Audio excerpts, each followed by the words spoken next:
Hello again, sick, twisted weather freaks, and welcome to another fun-filled, action-packed, and intellectually stimulating edition of This Week in Weather.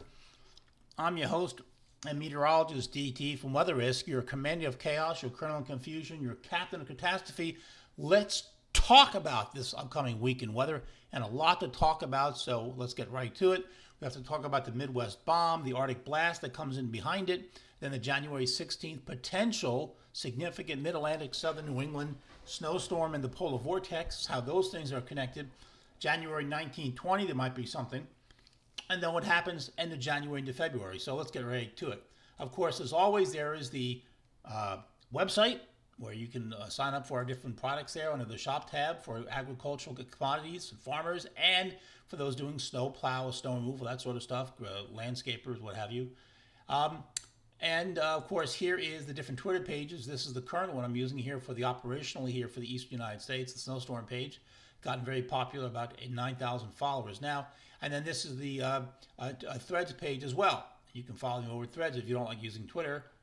And then, of course, this here is the grain page for my commodities products. But again, we've talked about, I don't use that much in terms of, that's mostly for the Midwest and the grain products and grain areas all around the world. Because besides doing snowstorms, I also do extended and medium range forecasting for the commodities, which is one of the reasons why I think I'm better than a lot of other folks when it comes to extended forecasting, when it comes to East Coast snowstorms or hurricanes. But that's just my opinion. You may think I'm full of shit. Okay, and this here, of course, is the Facebook page where you can see, it's up to 300,000 followers now, almost 300,000 likes. And, during East Coast storms, I'll reach, 2.5 million Facebook, depending on what's going on. All right, so let's get right to it. This here is the big picture. Storm number 2, we can see the upper air pattern here, and this is pretty self-explanatory. This is number 2 storm, January 12th or 13th. You've got the southern shortwave X1, the northern one X2, and this is going to develop a negative tilt. You can see it, severe negative tilt as it bombs out in the Delta and starts heading up towards the Great Lakes. And some of the energy from X2 is going to bleed into the southern shortwave. There's your huge block. We have one block here and the north slope of Alaska, your negative EPO. Then you have your negative NAR, your Greenland block in Greenland. And eventually these two features will become one gargantuan monster blocking pattern. But we'll get to that in a little bit. And now that's what it's going to cause a storm. Here it is. Here's the European model from the sad midday of the 12Z run. And you can see the storm taking off in Arkansas. Heavy snow already in Iowa into Chicago, Rockford, Omaha. And then it bombs out in southern Illinois. A little further south than the last one, heads towards the Great Lakes. And you can see Chicago maybe getting a blizzard at this point or close to it. A pretty significant snow there. Over a foot in many of these areas, easily over a foot. And then the low, this is the GFS, bombs out 974. Now, the European has it earlier, I don't know if it still does, but it had it at 966 in Lake Huron, which is almost as low as the January 26, 27, 1978 Ohio Valley super bomb, which got down to 951, 955, 956, I should say. So it's pretty intense. So, and then you can see it goes up into the eastern Great Lakes and southwest Quebec, Canada, eastern Ontario. Look at these howling winds behind it. I mean, look at these winds. The isobar is really impressive, and the cold air just comes pouring southward. This thing really drives the cold front through. Now, as I mentioned earlier, okay, this storm and what it does to the overall pattern is going to determine what, if anything, happens on January 16th, 17th. That has not changed. So this storm is a big deal, not just for the Midwest, but sets up the next event for January 16th, 17th. Briefly, the rainfall here in the Mid-Atlantic and New England, it's decent, but it's also, as you can see, not that much. This here's the GFS. We can use that for overall guidance. You can see there's some gaps in the rain shield here. There's a streak of 1 to 2 inches right through the Piedmont up into D.C., up into New York and New England, but not much in eastern New England. So, not going to be nearly as much rain. That's the point here. Nothing close to what we just saw on Tuesday. So that's the important thing. Now, the winds are going to be a big deal, unfortunately, again.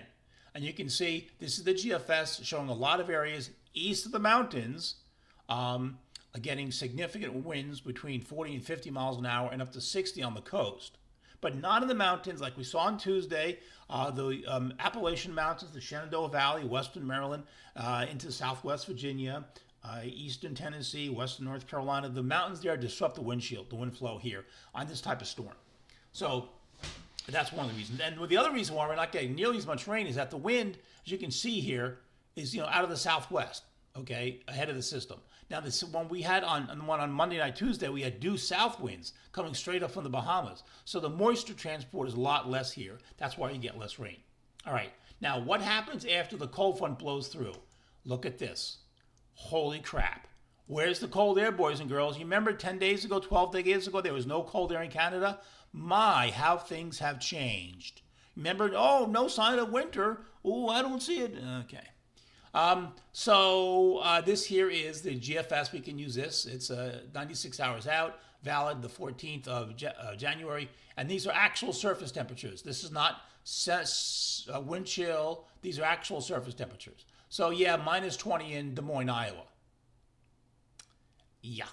That's actually going to happen. There's no doubt about that. You can see that also in Pierre and Fargo and Yankton and Mitchell and Lake Huron, all these places just going to get brutally cold. And this is the leading edge of it here. Of course, the zero, this is the 0 line, 0 degree Fahrenheit right here. The difference between the white and the purple. So, and then the purple color is single digits. All right. Now, that is just where it is on Sunday morning. Now, that Arctic air has to get to the eastern United States. The question is, does it? Here is the GFS ensemble. This is the 18Z run, came out earlier this evening, and we can see where the cold air is. This is valid on Sunday night into Monday morning. Now, the 0 line, that's the rain snow line, okay? Any type of precipitation north of this black line where you have minus 3, minus 4, minus 5, that's not Fahrenheit. That's 1 mile above the ground. This is 850 millibars, okay? That's 5,000 feet. This is the rain snow line at 5,000 feet. That's what we use to determine rain and snow for the most part. There are other factor variables we can use and parameters as well, but that's a good general guideline. Okay, it's much better than using the 540 thickness bullshit, which is just awful. So we use the 0 degree 850. Notice where this line is. This is south of Atlanta. Atlanta on Sunday night, Monday morning is minus 3, 850. That's not bad, boys and girls. I'm sorry. That's not bad. Okay, Birmingham, Montgomery, look at this. And then the yellow line, that's the Arctic air. It runs right through Richmond, through central Tennessee, minus 10, minus 12, minus 11 in D.C., Fredericksburg, Charlottesville, minus 14 in the Valley, minus 18 in Chicago. That actually equates to a temperature of 0 if you bring it down dry adiabatically at night, especially with snow cover on the ground, even colder. They're going to have a lot of snow on the ground, so it would not surprise me at all if the temperatures are below 0 on Monday morning in Chicago. I mean, that's almost a guarantee at this point, and because of the cold air. Now, what that does is that means the cold air here is going to stay really, really cold much longer. We're not going to get this rapidly modifying cold air mass anymore because suddenly we've got a bunch of snow everywhere in the plains in the Midwest. Not just from this storm, but for the one 2 days ago. Right? Not just from this storm, but the one from 2 days ago. There's a lot of snow on the ground. So this cold air is really going to be powerful. Look at the cold air up in Philadelphia. Minus 13, minus 15 New York City. Minus 18 Binghamton. Minus 18 Pittsburgh. Minus 14 in Boston. It's some serious stuff here. Long time since we've seen cold air like this. This is going to shock some people. Okay? It's going to knock some people on the ass. Now, if we had snow on the ground Monday morning in New York City or Philly or Boston, we'd probably get down to 0. We don't have that. So that's not going to happen. All right, let's talk about January 16, 17. Now, this was the early Wednesday morning European. This is crap. This is serious crap. And let me explain to you why. What the European does is got 2 lows here. That's the first problem. There's a gap here. I'm not sure what this is. Okay, you got the moderate snow in the central Appalachians. Okay, you got mixed precipitation in D.C. and Philly. Then the low bombs out. You got rain in New York and Baltimore and Philly. Okay, and rain to snow in D.C. Then you've got rain in Boston and Connecticut. It just rides up the coast. The cold air doesn't get in here nearly soon enough. And, sure, it bombs out. You get some snow in the backlash and heavy snow in New York and Pennsylvania, northwest Jersey, northern New England. But central and eastern New England's all rain here because the low goes inland up the coast. It's a very powerful system, but this is crap. It's absolute crap. And one of the ways you can tell it's crap is by this. Okay, this is the 0Z Wednesday European Ensemble. I posted this on the Twitter page. Okay? Pro weather tip of the day here, boys and girls, for you snow folks out there, you sick, twisted weather freaks that want to learn about this stuff. When the operational run of any model, European GFS, Canadian, Korean, anything, Japanese, British model, Navy, French, whatever you want to look at, does not match the ensemble, it's crap. The operational does not match, it's crap. It should. They should always match. It should always match. Right? In this case, it doesn't. This is the European ensemble, which has the low North Carolina going up towards Cape Cod. That's not what this is showing. This is not the same thing at all. So there you go. Now, here is the 6E GFS European from Wednesday morning.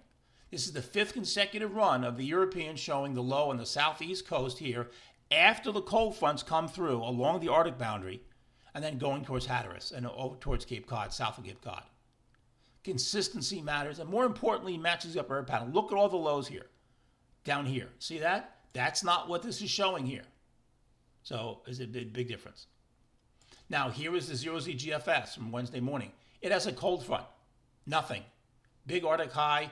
Like I said on the Twitter page, the GFS always loses southern stream systems and Arctic air masses. Now, when you don't have an Arctic air mass, that GFS does not have this problem. It does fine in the summer, in the autumn, in the later spring. But in the cold season months, it always loses southern low pressure, southern energy. So, and that's how you get your big winter storms on the East Coast. You have to, or the Midwest for that matter. You have to get the northern energy, the northern jet stream, and the southern jet stream to phase, to merge. And if the GFS does not see the energy in the southern jet stream, you don't get a big storm. That's what this is showing. So this is dinosaur crap. This is regular crap. That's dinosaur crap. Okay? Let's take a look at why the GFS is doing this. All right. So let me blow this first map up and bring this front here. Bring it to the front if I can. There we go. There we go. So what happens, here's your polar vortex. I have to bring this up as well. There's your polar vortex sitting right there. You see, this is James Bay. This is this little piece of area right underneath Hudson's Bay. That's James Bay, the vortex. This is extremely far to the south. Why is the vortex that far south? Because it's split, and also because of this. Look at the block here. Look at this massive block. Greenland and negative EPO block. The Alaskan Ridge and there. They linked up. This is called linkage. So this is now trapped here. So there's your shortwave. You see the black line showing the shortwave. Look at the line. Wisconsin, Iowa, eastern Nebraska, Kansas. See the alignment? Okay. So this is a pretty potent looking system, right? Now, obviously, there's going to be some kind of low pressure east of the trough line in Missouri or maybe southern Illinois or Arkansas, something like that. That's what it should be doing. But what happens is this.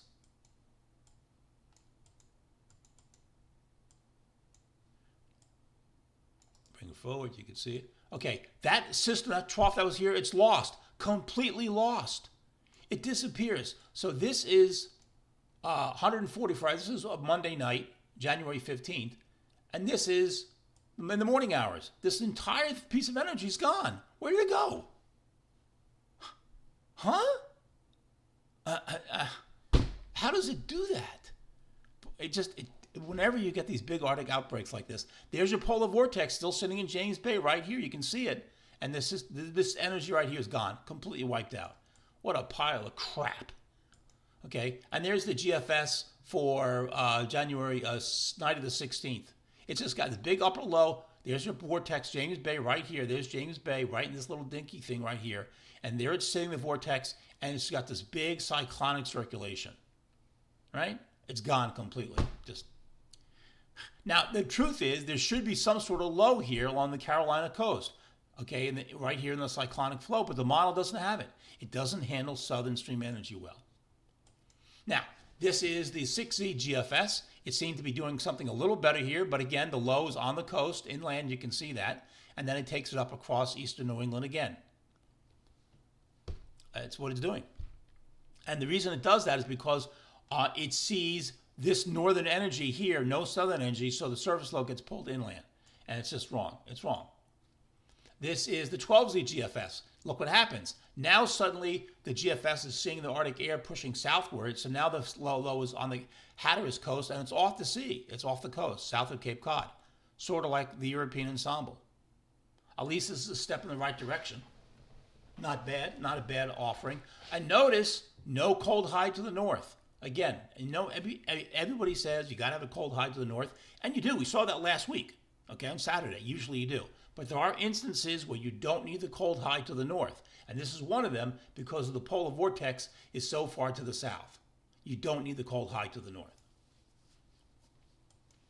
This is, now, again, this is the GFS ensemble. So this is what the operational is showing, and this is the ensemble. Very different. Look where the low is, way out here. Way out here. Now, why does the model have the low way out here? Because it doesn't see any southern stream energy. So everything looks weak and diffuse. This is telling me that the ensemble and the operational model still do not agree. And as I said, if they do not agree, it's crap. Can't use it. You can't use it.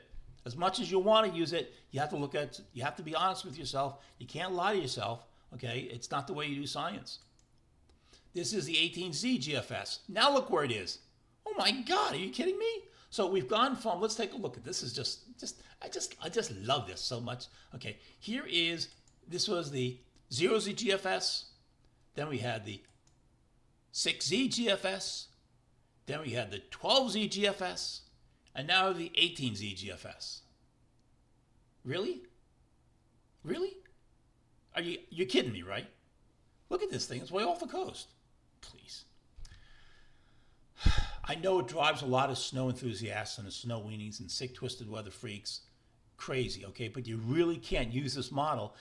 I'm not saying this because I want to dump on NWS or because I want to badmouth the GFS. It's a great model 8 months out of the year, and then in the winter when you don't have Arctic cold air. But when you have Arctic cold air, it always misses up the southern stream energy on the East Coast. Always.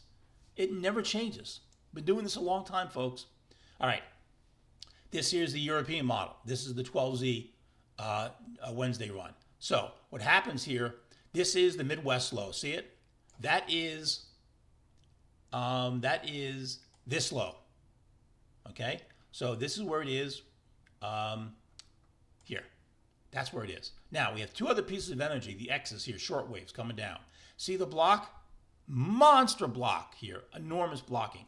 This low wants to go up in Canada, but the block is going to stop it. So this low is going to get trapped right here in southwest Quebec, Canada. That's going to force these pieces of energy to swing all the way around it and take a much further southern track. That's why having the blocking is so important in the mid-Atlantic, because the energy coming down has to pass underneath it. See that? That's what has to happen, and it will. This is the European map, valid for January 15th. Look where the vortex is. It's huge. It's massive. This upper low here, James Bay, Canada, right there, western Quebec, Canada, dominating the pattern. Now look at the flow around this thing. Coming down, there's your short wave, your trough, and then it goes this way. There's no way low pressure in Tennessee or Arkansas, Oklahoma, Texas is going to go up to the Great Lakes. No way it's going to go up the spine of the Appalachians. It's going to head, whatever forms is going to track in an east-northeast direction. That's where the flow is. See that? Not quite west to east, but southwest to east-northeast, right along with the black arrow. Because look at the flow. See this? This huge polar vortex is so far to the south that it forces the flow to do this. That's it. That's the key. The whole thing for January 16th, the polar vortex. Sure enough, there's the European. Develops the wave on the front, like I said, down in here, Oklahoma or Arkansas, something like that. There it is. And then you get your overrunning snow in Tennessee, Kentucky, Virginia, and Pennsylvania. Some ice to the north. I'm not sure why the model has this gap like this. This makes no sense. I don't care about it. It's too far out. It just has a system, and I think generally a viable solution. So there's that. Actually, and then it goes to here, and it blows up, and you get a nice big storm, as you can see. Okay? Very normal solution. Now, if this is correct, what this would mean is, let's say, north of Albany wouldn't see much, northern England wouldn't see, New England wouldn't see much, western Pennsylvania. You know, if it's correct, but again, the point is, look where the low goes, like this. East, northeast. Why? Because of the flow. It's just that simple. The polar vortex dominates everything. It really does. That huge low. There it is, and you can see it. Look at the flow here. Look at this enormous upper low. January 16th. whoosh, right along the flow. It's not rocket science. There's no place else for it to go. Here's the GFS ensemble, 12Z, Wednesday afternoon. Look at the cluster here. Now, this was the earlier run. We call it up here. This was the 0Z run, and there's the 6Z run. See the 6Z run European? Nice cluster in here. Okay. Let's look at this. Here's the 12Z run. Same thing. Same thing. East of Delmarva off the Jersey coast, south of Cape Cod. Could not ask for a better mid-Atlantic, southern and eastern New England snowstorm. Perfect track. Perfect track. Absolutely perfect. This is the 5th consecutive run that the European has done this, by the way. Okay? So, again, we have consistency here. Now, here's the 18Z European. This is interesting. There's your enormous vortex right here. And there's your trough axis. See the black line? Goes all the way down to the Gulf of Mexico. So where does the low form? Does the low form in Illinois in the Arctic air? No. The low forms on the temperature contrast between the cold air and the warm air along the frontal boundary. That's going to be somewhere along the Gulf Coast or Louisiana. That's why you have the low drawn here. And where does it go from here? It just follows the flow. It just follows the flow. That's it. And look at the huge Rex block here. Not a regular block, a Rex block. Low, high, low. This is a Rex block. And it means it's very stable, lasts a long time. Here's the 18Z ensemble. There you go. Same thing. I mean, this is a perfect Virginia, western and central North Carolina, most of Virginia, Maryland, Delaware, eastern Pennsylvania, New Jersey, New York City, southern New England snowstorm track. That's what this looks like right now. Now, do I know it's going to happen? No. And you can be rest assured that some model between now and Sunday or whatever is going to go batshit crazy. It's going to bring it into Pittsburgh or take it out to sea. I don't care. I don't care. This is the dominating feature. As long as this vortex is here, the set of this low, wherever it forms, is going to go one direction. So I'm more concerned about the system. If I could find one concern, which I'm worried about, it would be for this low to stay too far out to sea for New England. That would be my concern. Okay, let's go beyond that. Let's take a look at the teleconnections. Here's the Atlantic side, the Arctic Oscillation, and the Greenland block, the NAO. Notice everybody keeps it negative. They begin to moderate it towards the end of January. And notice, look at the two GFS models, the red dots and the open dots. See that? These are the models which break it down fastest, which is, just, again, a flaw of the model. Okay, now if we look at long-term, what happens? All right, here's the European ensemble, 46 for the next 46 days. This was as of January 8th, so it's 36 hours ago. So this is the Arctic Oscillation, okay, blocking in the Arctic region. As you can see, it's strongly negative through January 24, 25. Then it breaks down a little bit, and then look what happens. It kind of comes back a little bit here, going into February. You can see all the dark blues and the greens, which are negative values. These are negative values. The greens and the blues are negative, and the orange and the reds are positive values. The yellows, the orange, and the reds. So you can see, look at all the dark greens and blues here, okay, after February. Here's the NAO. Same sort of thing. Again, consistently negative right through January 20th. Then it changes. We see some yellows in here, right? And then it begins to go negative again as we go into February. Let's look at the Pacific side. This is the Eastern Pacific Oscillation, the Alaskan Ridge or the Alaskan Low. As you can tell, we were in the positive, now we're trending negative. And then generally we're in the negative right through end of January for the most part. Okay, and then this here is the PNA, the Pacific. Now we've been negative, which means the West Coast trough, but look what happens. By the time we get to January, we start seeing the end of January, we start seeing a ridge here. See this ridge developing? That's interesting. And if we look long term, this here is the EPO. Okay, you are negative. Then we go, it stays pretty negative right through the middle of February. See, there's a lot of this dark blue, greens and stuff, kind of negative. Now it eases up a little bit towards mid-February, we'll see, but it remains generally fairly negative. And then the PNA, this is a very clear trend here. Definitely negative because of the trough in California on the West Coast with the storms, right? But look what happens for mid and late January. Strongly positive. We're getting a sustained West Coast ridge developing, which will help with the persistent cold air in the eastern U.S. Longer term, we're getting indications here that, as you can see, this is from January 8th, that the winds are going to break down. We may get a major, a sudden stratospheric warming event. See the zero line here? That when this drops down to zero, it means the winds break down completely, and you can have a massive warming event in the Arctic region, bringing back a whole new set of intense blocking features and keeping the winter going very strongly into February. In fact, some people are talking about it. This is from Tomer Berg, and he likes the idea of the vortex going here and another strong negative anomaly in this way, another low traveling across the Tennessee Valley through the mid-Atlantic. There's your huge block in Greenland and northeastern Canada, Baffin Island. So yeah, he likes another event, and so do I, for January 19th to 20th. Now, after that, I think the pattern relaxes and breaks down. Indeed, we can see that. Here's the MJO, all right? Week 3 models, we can see it going very nicely. GFS, Canadian, European, they all take into phase 4 and 5 and 6 in late January. All right? Now, you may recall that back in the middle of December, the MJO was in phase 3, 4, 5, and we had a blowtorch for the Midwest. It was mild in the east, really warm in the Midwest and the Plain States. And that's because Canada had completely emptied out of any cold air completely. You remember we talked about where's the cold air in Canada, how warm it was? Well, this time around, we don't have that problem. Canada is going to be much colder with heavy, deep snow cover on it, and so will the plains and the Great Lakes and the upper Midwest. So we're not going to see nearly the same kind of warm temperatures. Yeah, the pattern is going to relax, but only for a little bit. In fact, you can even see that it looks like we're going back into phase 7 by the time we get to the January 30th on all of these models.